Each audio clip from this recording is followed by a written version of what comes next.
Hey, Hey, Brett Starr. how you doing? Doing great, man. It's been a while. Yeah, it has been a while. Too long. I'm Brett Starr. I'm the CEO and founder of the Starr Conspiracy. He's Lance Hahn. Lance, introduce yourself. Vice President of Market Insights at the Starr Conspiracy. Just celebrated 10 years. 10 years, a decade. That's a crazy thing. Oh my God. I know. And Steve just celebrated 15 I know. years. Same, and it's same like, week. I know it is. Well, thank you. Thank you for your service. Yeah. Appreciate it. Crazy. Yeah, it really is. And in so many good ways. Yeah. And we sure have been through a lot Yeah. together over the years. Yeah. So we are going to talk in many ways, we get tired of talking about shit before the rest of the world does. Yeah. And I think AI is definitely in that category. And just to put it in perspective, so we're going to talk about AI today. We're going to talk about specifically the impact, utilization, et cetera, of AI in WorkTech, in HR, in human capital. Lots of interesting stories there. Not the least of which, I think it was New York who just passed legislation saying that all AI-driven recruitment processes have to be reviewed for DEI. And so you see a lot of stuff going on. But to put it in perspective, one of the reasons why we might be tired of talking about it is because we've been talking about AI in WorkTech for a decade.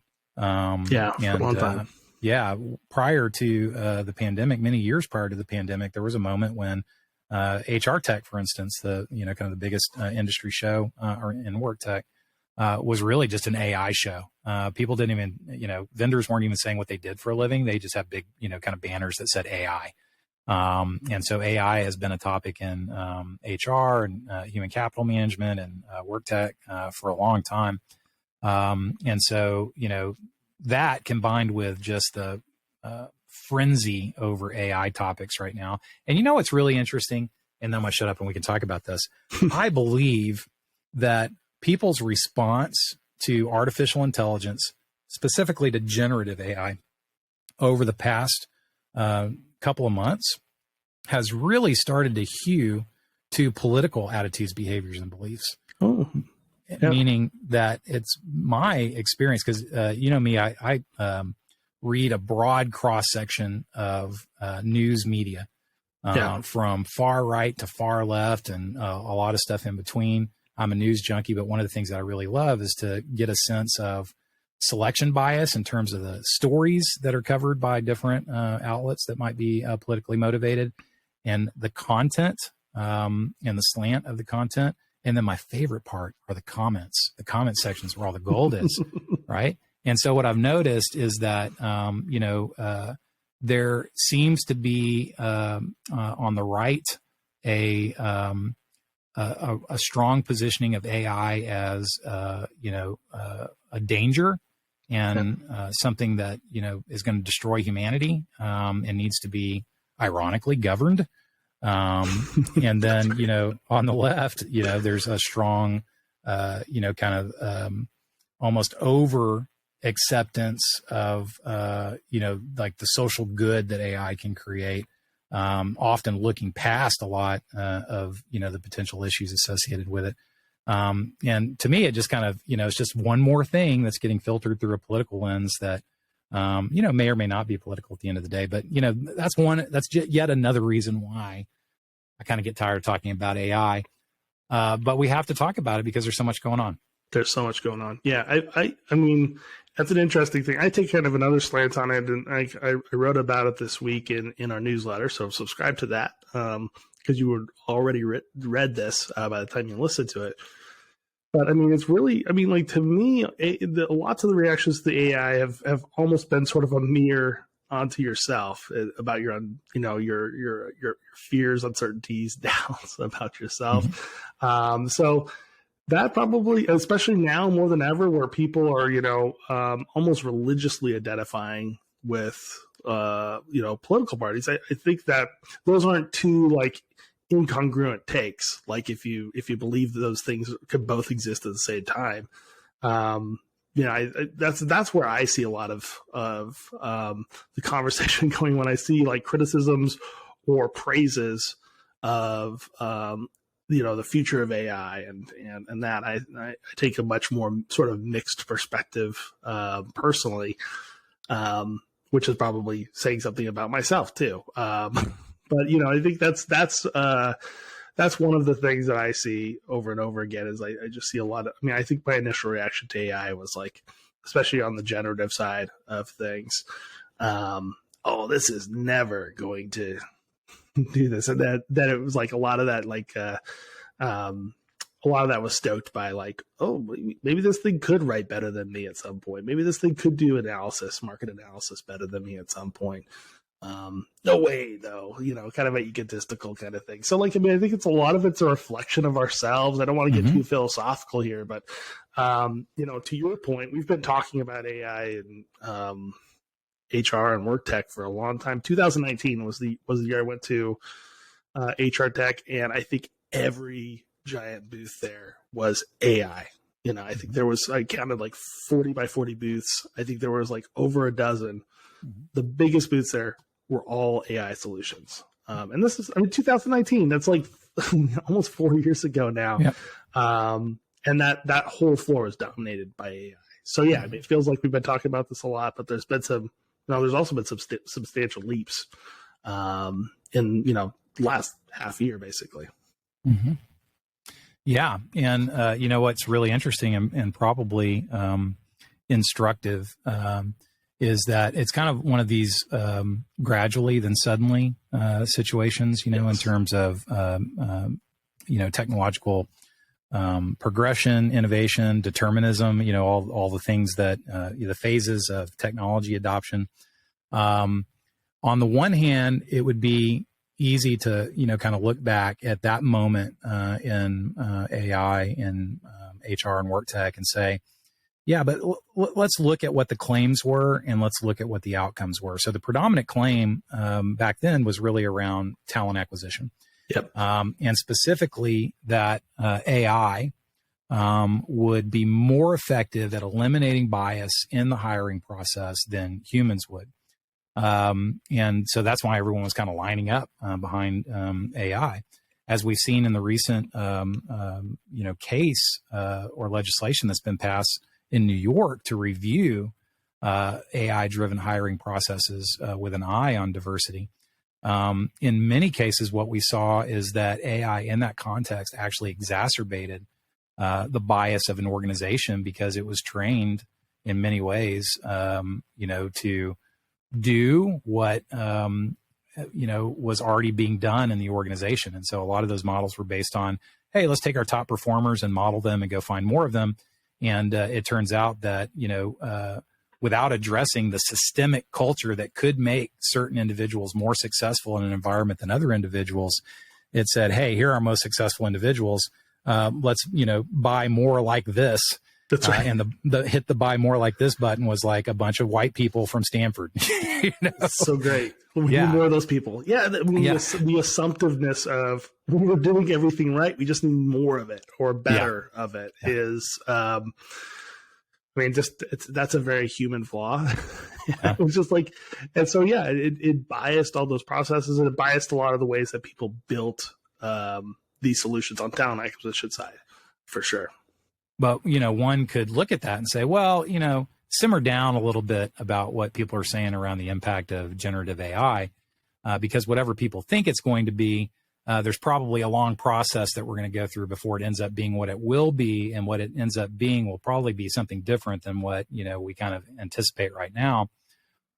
Or do you think, Lance, that we are at a different, kind of milestone with AI? And that the potential is radically different than the potential of other technologies that we've seen over the years.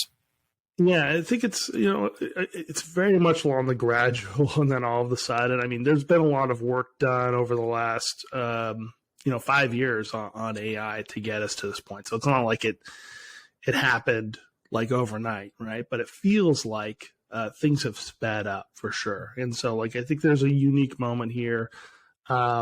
And you're just seeing sort of the applications. I think there's all kinds of folks on the HR solution side, WorkTech solution side of things that are incorporating GPT into their platforms. I haven't worked. We obviously worked with folks that were doing AI specific stuff, and not just in talent acquisition, but also like learning providers on like skill discovery and like, topic discovery for like, learning and development courses and that sort of thing. Really rudimentary stuff, but still, generally speaking, like some of the fancy math behind AI doing a lot of that heavy lifting at scale.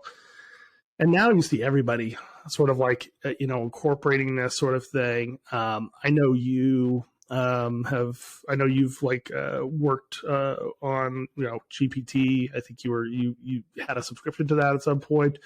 I've looked at like WriteSonic, on my side of things to like see just like how far it's coming along, especially with GPT-4. But GPT-3 came out and got a public release in November of 2022. It's now they very quickly went to 3.5 and now 4.0. Mm-hmm. And if you use, I'm not hawking a solution, it's just a solution I have access to, WriteSonic, where you could go between 3.5 and 4.0. There's something different in like the types of conversations you could have, the fidelity of, I use it almost only just for like brainstorming because, just coming up with new ideas and that sort of thing. Chat GPT 3 and 3.5 were pretty lousy at that, but 4 is like a great partner. I mean, like it's like, I consider it to be one of the great tools I use on that side of things. So yeah, I mean, like it's been a big, I mean, it feels like a big leap because GPT-3 was kind of, I mean, it was making lots of mistakes. And if you just let GPT-4 go, it will make a lot of mistakes too. It makes up shit.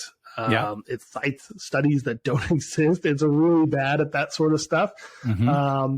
But if you've used both and spent any amount of time with both, you definitely see a leap. I don't know if you've seen that.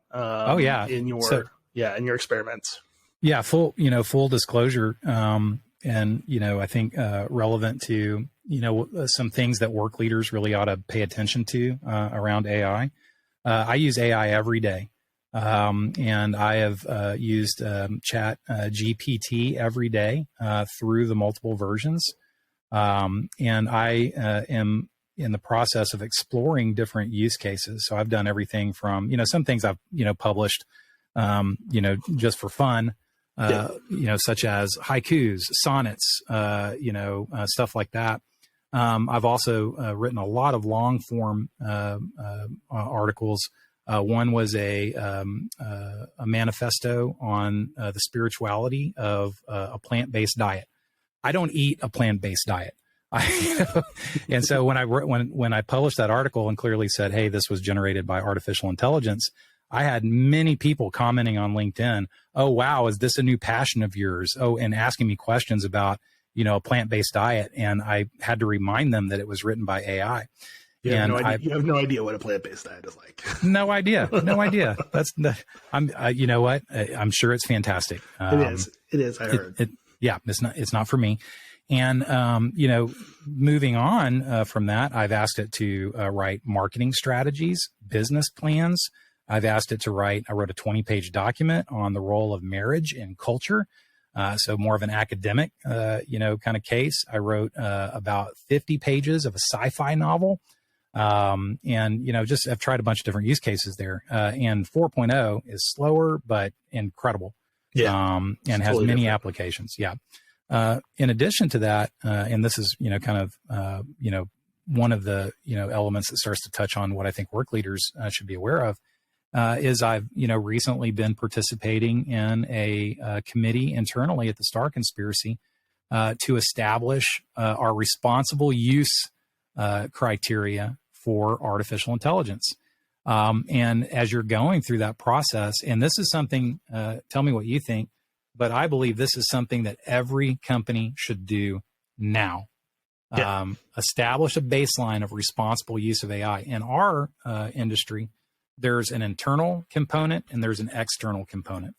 For instance, we have to commit to not using artificial intelligence to produce assets that need to be owned by the client because there's too many questions around that, et cetera, et cetera. We also have to commit to telling our clients when we use AI and in what capacity we used AI so that they can make informed judgments about what they want their relationship with AI to be. That's right. Internally, you have to set clear expectations for employees around what they can use AI for, what they can't. We have a matrix at the Star Conspiracy of tools that have been evaluated or are being evaluated based on our position on AI. And so you have to have clear expectations of what tools are appropriate for use, which ones are not, and some principles that allow people to make decisions when a certain tool has not been evaluated. And you have to say things like, you can't get AI to do your work and pass it off as your own. That's right. Yeah, I mean, it makes sense. It's one of the things that a lot of our clients in WorkTech are struggling with too. And so, like, I mean, I think it's, you know, to your point, you know, these tools are already being used. I'm not part of that.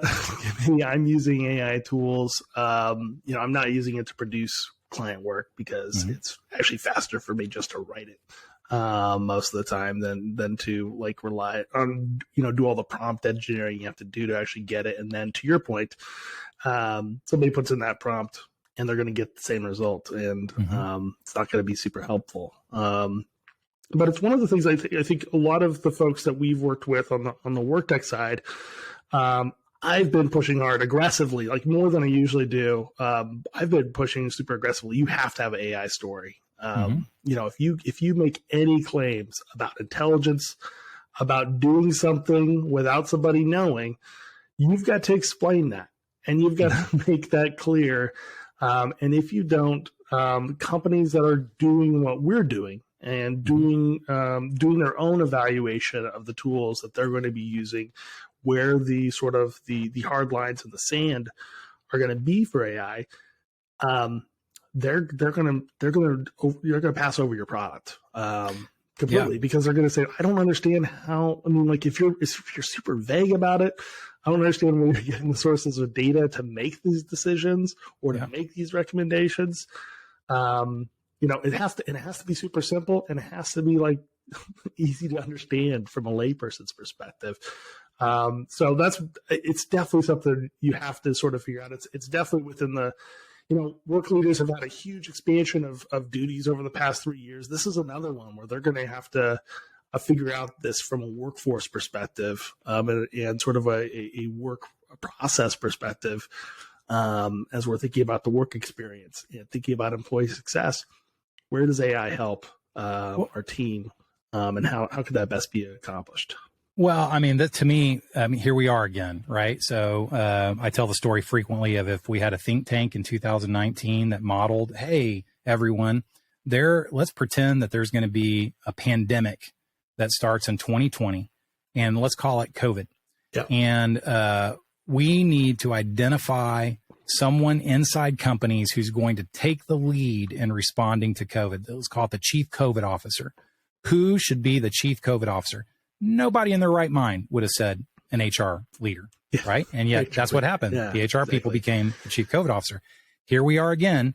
If we had a think tank 10 years ago that said artificial intelligence is going to disrupt the way that work gets done, we need to put somebody in charge of setting policy for AI, one of the greatest technology innovations in history, setting policy for how it gets utilized and what our relationship is with AI. No one would have chosen HR, but here we are again. And what I'm beginning to realize, bear with me for 30 seconds on this, what I'm beginning to realize is that we're at a moment where truly a new position is about to get created.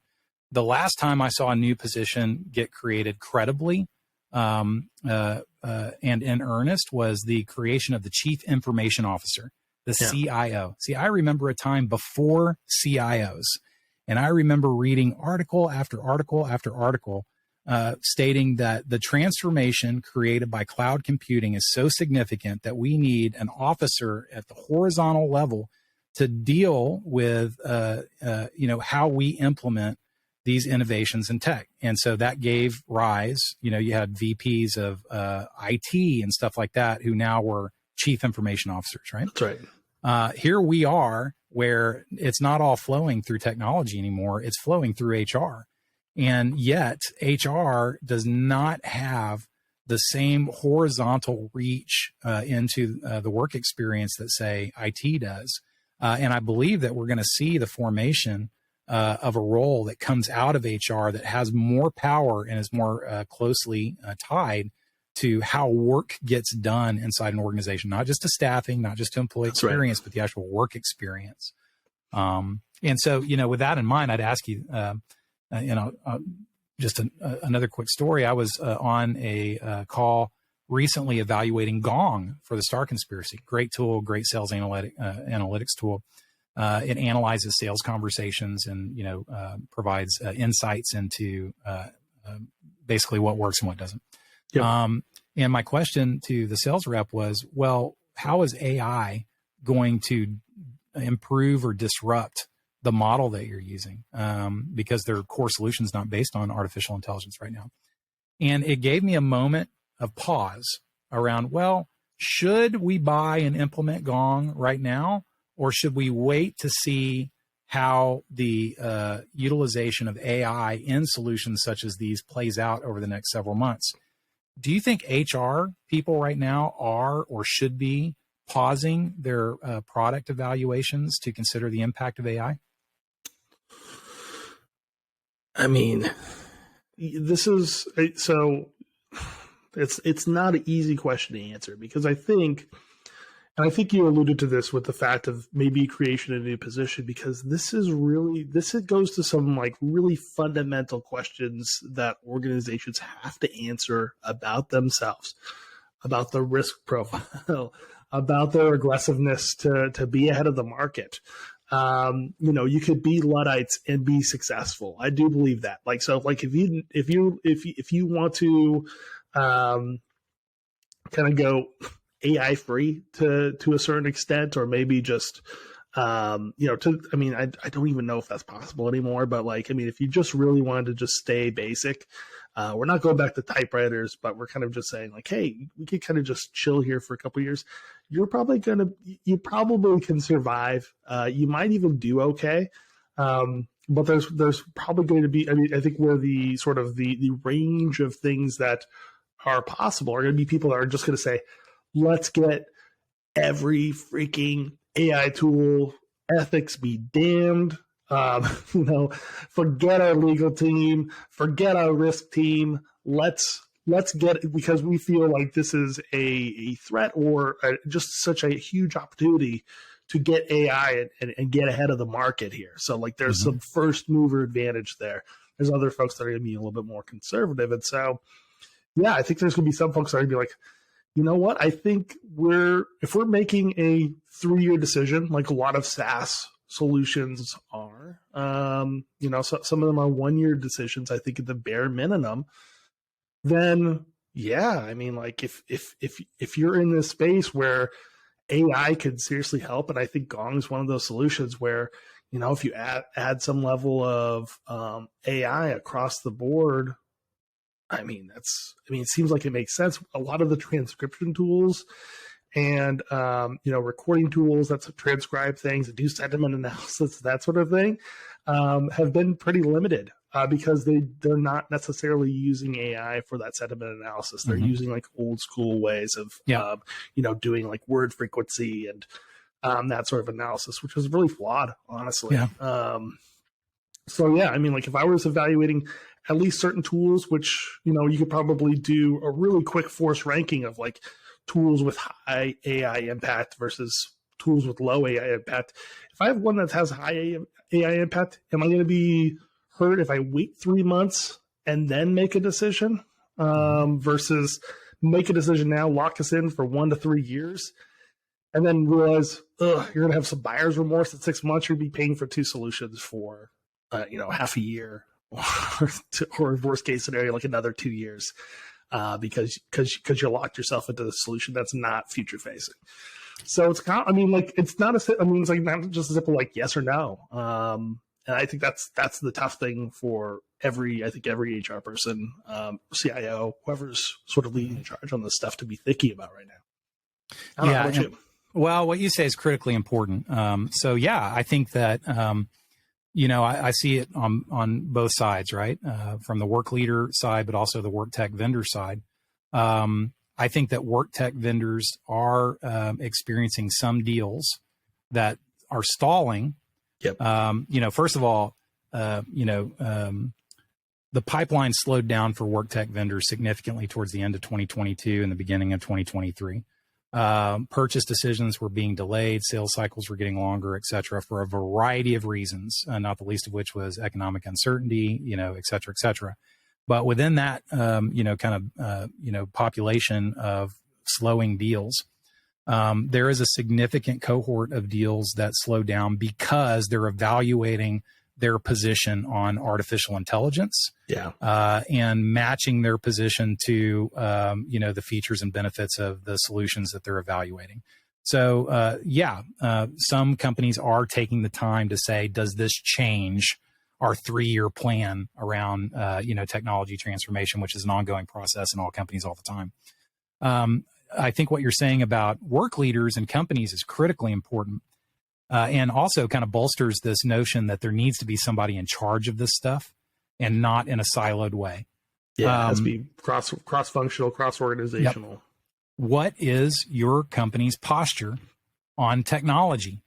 Are you an early adopter? Are you an organization that seeks advantage from the technology products that you use and therefore are willing to accept a certain amount of risk in order to gain a certain amount of advantage? If that's not you, I would stay away from AI, but you need to have that posture clearly understood, because here's something we've talked about forever, but we've not on this podcast talked about it in terms of the relationship between technological determinism and culture as created by the work experience, which is one of the subdomains of EX that we talk about as being different from employee success, right? Yeah. And so any solution that you adopt is going to have an impact on culture. That's part of technological determinism. It's kind of a misappropriation of that phrase, because technological determinism in its purest form really means that there are unintended consequences associated with the implementation of technology. They can't be predicted, and they can be significant. The most famous example was the creation of the stirrup in medieval times, but we won't go into that one right now. But we've all seen that the solutions that you choose to implement can have a significant impact on your culture as an organization. Just think about the workflow tools that you use, your project planning tools. If you're suddenly using one that's based on agile principles as opposed to Gantt charts and stuff like that, then your organization is going to become, probably unbeknownst to them, more agile in terms of attitudes, behaviors, and beliefs around how work gets done. Okay, take that and multiply it by 1,000 when it comes to AI. Yeah. Right. And we don't know how AI is going to impact organizational culture. And so I think it's really important, in addition to, kind of having a sense of what your policy is around the responsible application of AI. I think in a more general sense, it's important for organizations to understand what their technology posture is, so that they can decide whether, AI is something they should be pursuing or avoiding right now. I think it's an early adopter proposition still, and which would mean 80 to 90% of the market should probably stay away from AI-driven solutions, where AI is the primary, benefit for at least a couple of years until it starts to tilt into mainstream adoption. I think it is going to change the world, but I don't think it's worth betting your whole company on.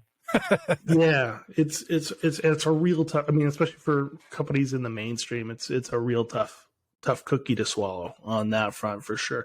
I one of the things too that you kind of brought up is like, when you make some of these choices, you mentioned like a project management tool that maybe is oriented around agile.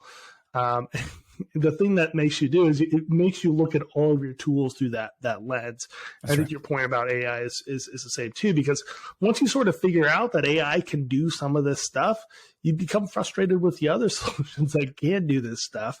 And you're like, well, let's look at AI for this. Let's look at AI for that. And so, having sort of a clear organizational view on that. And then I think to your point too, something I mentioned earlier is just like sort of like almost ranking sort of AI impact on this sort of stuff. Like, yes, AI is in my Google Docs when I'm writing. I've got Grammarly that'll help me with finding mistakes. That's not a primary AI tool though. That's sort of being like assisted and helped. And I need the help for certain on some of that stuff too. Versus like something that's like generating, long form copy for you. And that's sort of a primary AI impact. So yeah, I think having a clear view on that. And again, I think, work leaders are going to have to step up here and start to understand this stuff real quick.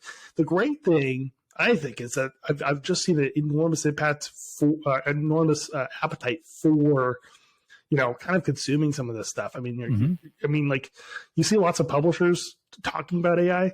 They don't do that stuff unless they're getting eyeballs on it. I know because I've worked for those publishers, so they want all the AI content they could get right now because the market is having sort of this moment of focus on it. And so, yeah, I mean, let's get sort of our strategy around this and realizing that I think knowing thyself is one of the hardest things to do, especially as an organization, especially if you've been there for a long time, is taking a step back and realizing what type of organization you are, understanding your risk profile, doing it in the things that is actually true, not the things you want to be true, and then doing an honest evaluation of, okay, we're not going to do this. We're safe making a decision on a 1 year or 2 year tool, maybe even a 3 year tool if it's something that's not going to be super impacted by AI. We can reevaluate this and let's keep our ears to the ground on this, and let's keep reading news and keep taking things as they progress, because I think it's going to be fast. Yeah, I totally agree. And I just want to be really clear. Sometimes, it's hard to distinguish between the view and the advice that we give to WorkTech vendors versus the view and advice that we give to work leaders and practitioners. And this is one of those areas where it kind of sounds like different advice, but it's not. On the WorkTech vendor side, if your company is, creating AI solutions, you should be aggressively promoting your AI solutions and aggressively innovating in that area. You will have a portion of the market, a radical buyer, an early adopter that is a fit, for that tool, and we should continue to drive innovation in AI. On the buyer side, I will raise a red flag. And, here's, it's the red flag of unintended consequences. And, what I see is the titans of industry who are developing these solutions saying it's not our job to regulate how this gets used. I mean, it is a full-on punt, right? Totally. You have the CEO of Google, you have the CEO of OpenAI, all these CEOs saying this stuff's a little bit scary, but we're in business. It's not our responsibility to, kind of set, the rules. Right. So they're punting specifically to government, and government is saying, what the hell do you want us to do about it? No. I mean, are we supposed to pull the switch on the, the computing grid, this mythical thing where it's like, if AI gets out of hand, we just like hit this button and suddenly stops everything. Yeah. Thank goodness. We killed AI. Okay. We'll turn it back on in 6 months when the problem's fixed. That's right. And so, and look, these are facts. Look this shit up, man.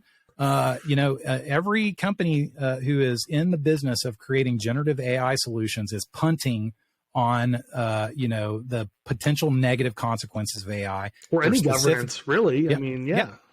And they're punting specifically to government. Yeah. And government's like, what? We can't even regulate crypto. You want us to regulate like AI? What are you fucking talking about?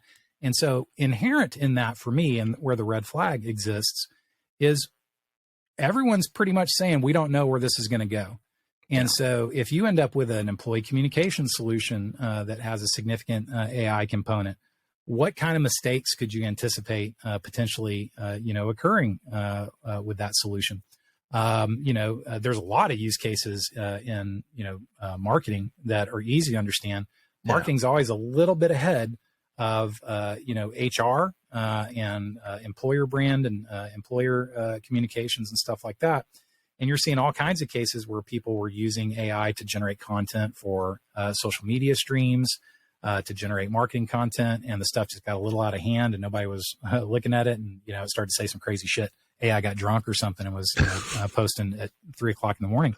And so if you do not have an aggressive early adopter technology posture, you ought to be paying attention to the gap in terms of how expectations are being set around what could possibly go wrong and who's going to stop it or fix it. That's right.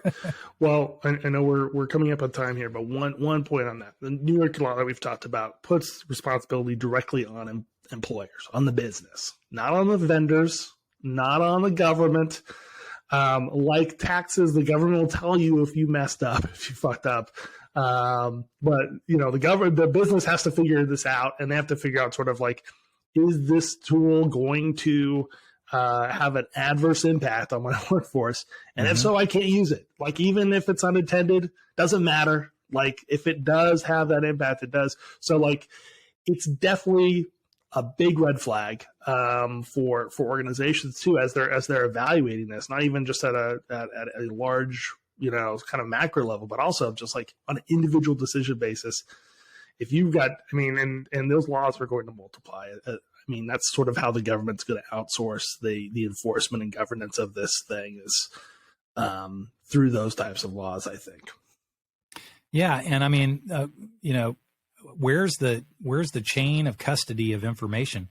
That's going to be one of the things that, gets investigated in all of these, kind of lawsuits that are sure to come, and all the case precedent that's going to be created. We're probably going to set more case precedent in the next decade than we ever have in any moment in human history. Especially on technology. Yeah. Yeah. On technology, for sure. And, the one of the issues associated with that is that people usually leave a paper trail.